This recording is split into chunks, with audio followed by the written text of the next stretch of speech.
Here is a true-life story based on the title you provided, expanded into 6 engaging parts without headings, using simple English. The black Rolls-Royce Phantom 6 moved slowly through the glittering lights of Regent Street.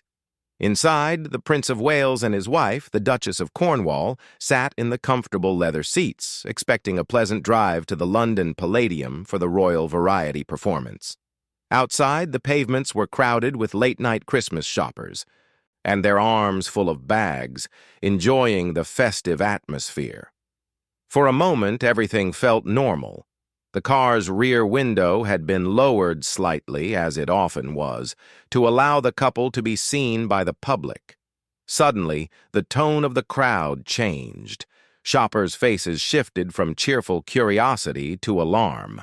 In the distance, a marauding mob of protesters, part of a larger student demonstration that had turned violent, surged down the street. They were not interested in Christmas shopping. They were looking for trouble. The royal convoy, with its distinctive vintage car and police outriders, drove straight into the path of the ambush. As the Rolls had to slow to a crawl due to the congested traffic, the atmosphere outside the window turned menacing. Rioters surrounded the vehicle, their faces contorted with anger. They began kicking the doors, screaming obscenities, and pounding their fists on the polished bodywork. One of them hurled a bag of rubbish that splattered against the side of the car. Another threw a traffic cone. The noise was deafening, a chaotic symphony of thumping, shouting, and the shattering of glass as a rear window was smashed by a well-aimed blow. Inside the luxurious but suddenly fragile vehicle, the world turned upside down. Camilla, the 63-year-old Duchess, stared in horror as a yob leaned menacingly into the open window.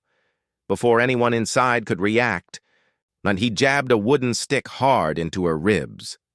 The shock and pain were immediate. A primal scream of terror escaped her lips as she instinctively recoiled from the window, her eyes wide with fear. The composed, regal mask they wore for the public was ripped away in an instant, replaced by raw, human terror. Beside her, Charles felt a surge of helpless rage and protective instinct. He saw the terror in his wife's eyes and felt the car rock as more protesters threw themselves against it.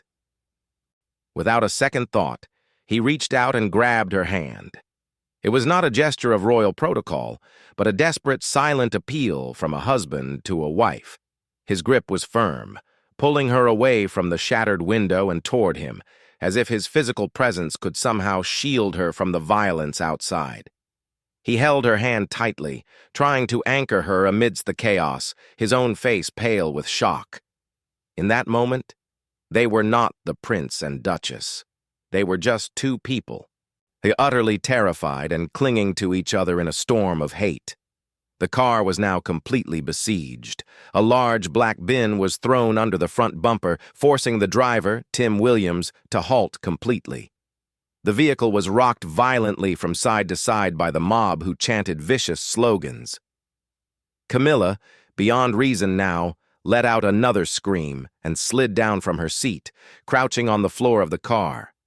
She covered her head with her arms, making herself as small a target as possible. Yet the fear was so profound, so overwhelming, that all dignity was forgotten. She cowered on the floor, trembling, as paint bombs exploded against the windows, streaking the glass with color.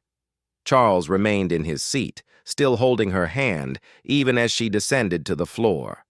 His jaw was set tight, his mouth pulled down at the corners in a grim line. He stared straight ahead at the violent sea of faces, his rapid blinking the only sign of the intense emotion he was trying to suppress. The protection officers in the car, including his long-serving bodyguard Inspector Bob Fulton, were armed with Glock pistols. Sources later revealed that they were seconds away from having to draw their weapons, a move that would have escalated the situation to a deadly level. The priority was simply to get the car moving and escape the trap. The ordeal lasted only minutes, but it felt like an eternity. Finally, with a lurch, the car broke free of the mob and sped the remaining short distance to the safety of the London Palladium's underground car park. When the vehicle stopped, an eerie silence descended. The door was opened, and Charles emerged first, his face a mask of strained composure. He turned to help his wife. Camilla stepped out, visibly shaken, her clothes disheveled. She did not look like a duchess. She looked like a woman who had just stared into the abyss. For a brief moment, their eyes met.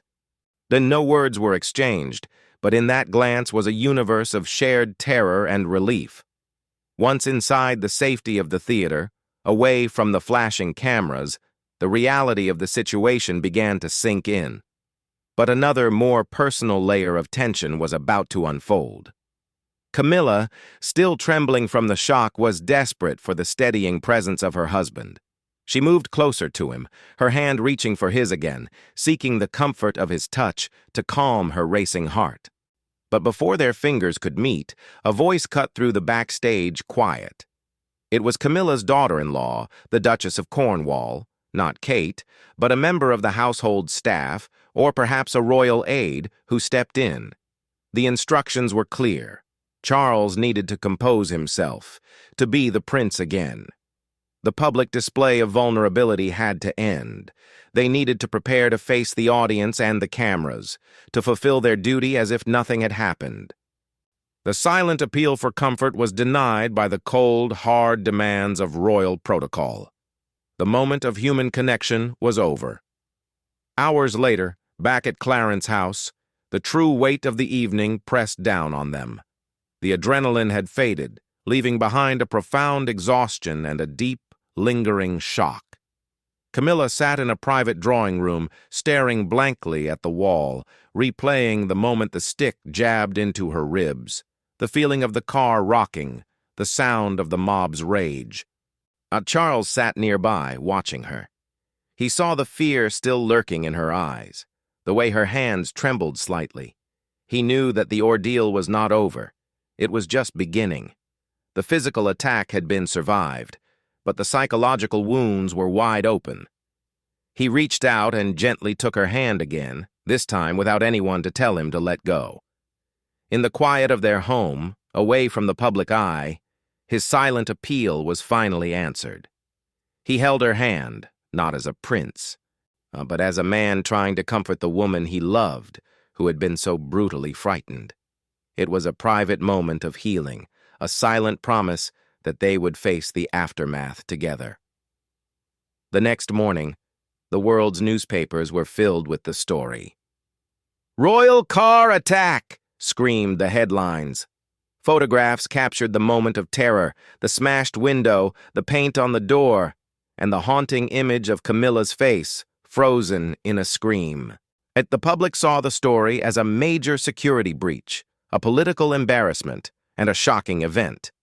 The Prime Minister, David Cameron, called it a very regrettable lapse of security.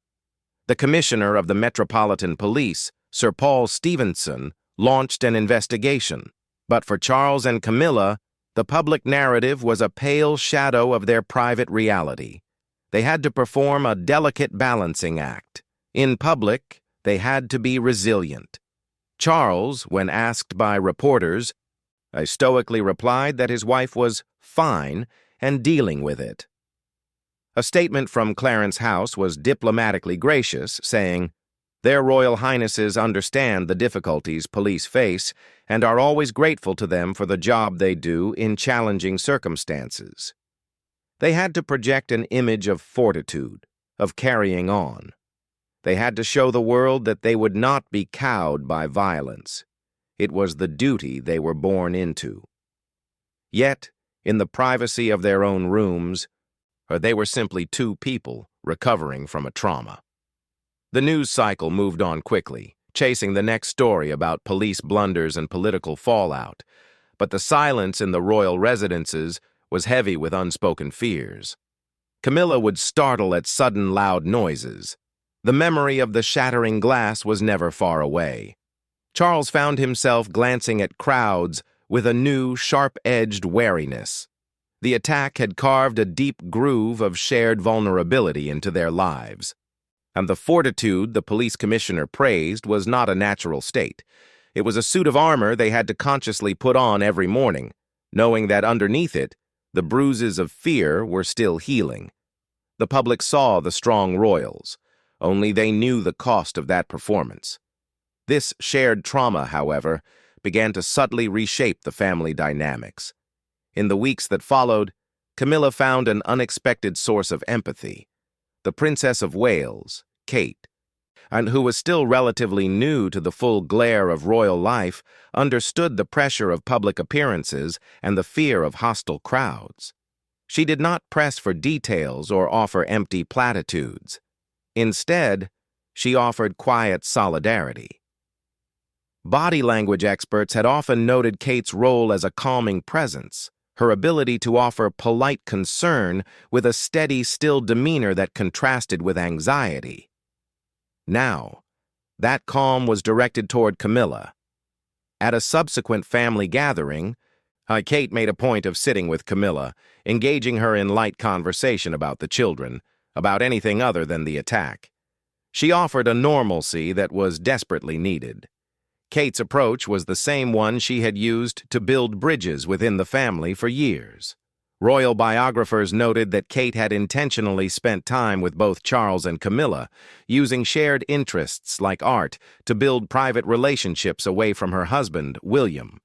She had become a quiet peacemaker in the royal household, working to ease the historical tensions between William and his father. Now, her role expanded to that of a silent supporter for her shaken mother-in-law. Camilla, who had once reportedly been wary of Kate joining the royal family, began to see her in a new light.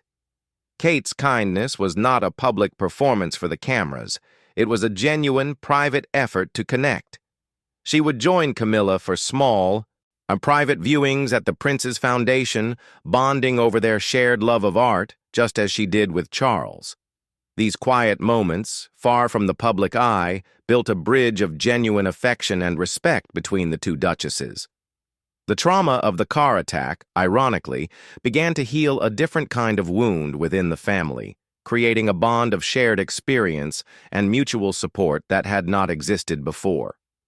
The woman who had once cowered in fear on the car floor was finding a steadfast friend in the woman who was the future of the monarchy. This newfound solidarity became a cornerstone of the family's resilience. Years later, when both King Charles and the Princess of Wales faced their own separate health crises, receiving cancer diagnoses that shocked the world, the family bond forged in earlier trials became their greatest strength. The unthinkable had happened, and they faced it together. But even in those darkest moments, there were flickers of the deep, the underlying currents of love and history that had always run beneath the surface of royal protocol. At a private family gathering long after the 2010 attack, long after the Queen's passing and the new reign had begun, a quiet moment occurred that echoed that night in the car. The conversation had turned to a difficult subject, a point of tension about public duties and family commitments. Charles, feeling the weight of it all, looked at Kate. And in a gesture that was barely perceptible to others in the room, he caught her eye and gave a slight, almost pleading smile. It was a silent appeal for understanding, for solidarity. It was the same look he had given Camilla in the car years ago. Kate, in turn, gave the slightest nod, a gesture of polite concern and support that she had perfected over the years. The conversation moved on, but the moment lingered. Camilla, watching from across the room, saw the exchange. There was no jealousy, no tension. She saw the continuation of the legacy she and Charles had fought so hard to protect. She saw the future king and queen united. The story had come full circle. The terror in the car had given way to a family strengthened by its trials. The silent appeals for comfort and solidarity, once a desperate grasp in a moment of fear, had become the unspoken language of a family determined to face everything together.